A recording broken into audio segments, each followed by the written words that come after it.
95 आलं आम्ही ज्युनियरच, 99 आलं आम्ही ज्युनियरच.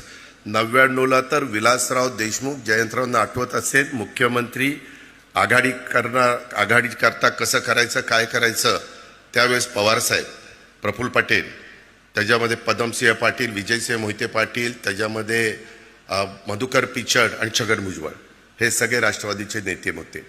मी, आर जयंतराव आणि आमचे दिलीप वळसे पाटील खूप दिवस असेच वाया चालले होते.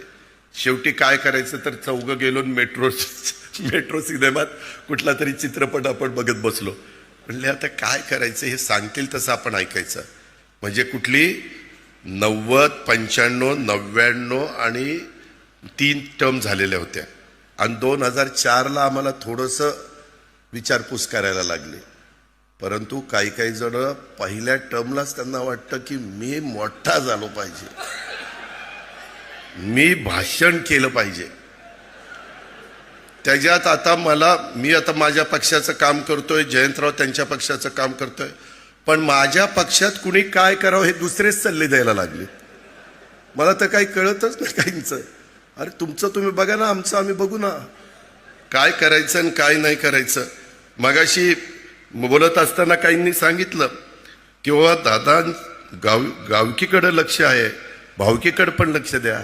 भावकीकडे लक्ष दिलं म्हणूनच तू आमदार झालास. जरा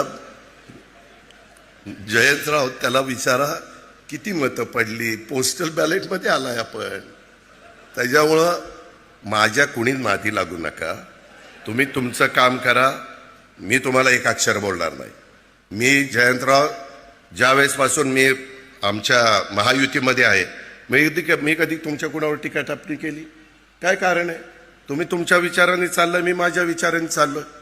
आणि शेवटी आपल्याला साध्य काय करायचंय?